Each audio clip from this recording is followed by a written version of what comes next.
And today we're going to show you how to design a guide with 2 pins on the front, or wherever you like to have your pins, you can plan it. It's exactly the same way.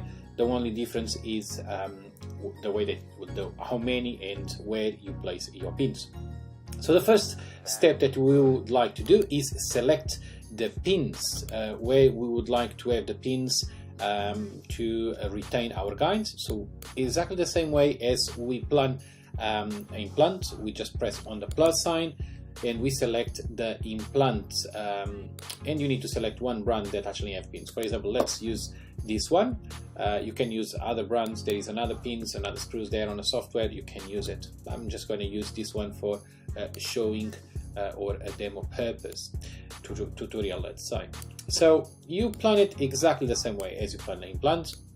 You just move your pin across to not be engaging with any of the existing implants on the patient's mouth, so you don't want to damage any bone, any necessary bone. You go through the slices and you see if you have your pin engaging with any of the existing implants, and you can actually select it like that.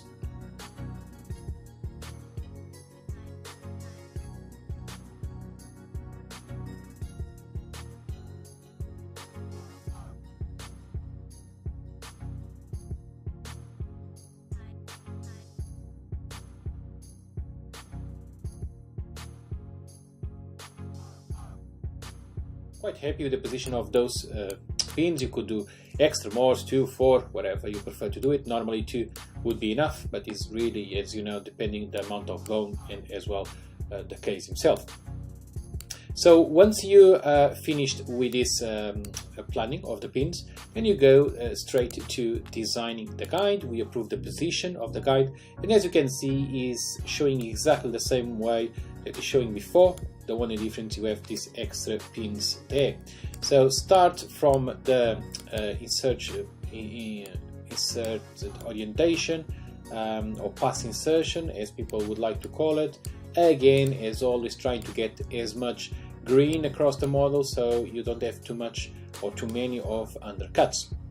Once we get as much that is designing the soft tissue, we do exactly the same design soft tissue that we should do for the screw or for the full guided supported, because although you have the screws and the pins there, if you have more soft tissue supported, more soft tissue padding, as I normally call it, the chances that your guide is going to be more stable, they increase as bigger as your padding. If you want to move voice from the vibrate line that is there, you can do so. So it's really up to you how you would like your design. And this is a good feature from SMOP because makes the guide completely unique depending on your needs. So done this one, this padding. See, I don't add nothing on the front because I want to have it completely clear. I don't want to have any more items there disturbing the surgery. Then you get this padding ready. We're going for the palatal tube or wire, as you call it, or lingual if it's a lower. Obviously, if it's a lower, you cannot do this full palate coverage, so you need to keep yourself on the crest, but this is common sense. Just want to mention it there. So finishing the palatal or lingual one, then we move to the buccal labial.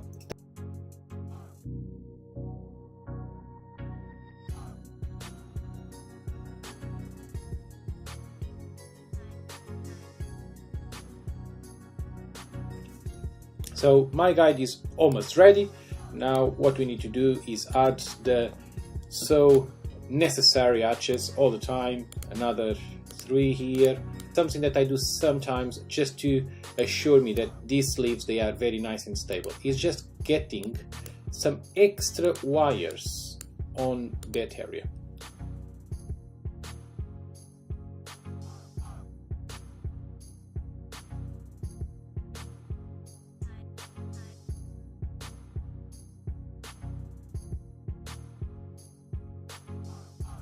And I have a very nice guide, completely open, but on the same time very stable. I could add it, I could leave it without. It's really up to the designer how he wants to have the guide. So this is one option that I could do. Let's not forget to do our nice arch where I can have my name. Let's see this time if the name comes on the top.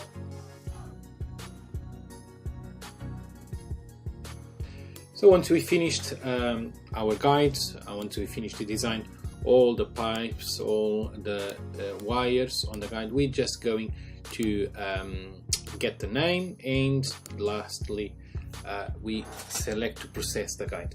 Normally it would take a bit of time to process this guide, just because the complexity of the design would take a bit more than a normal guide without the pins or just a two supported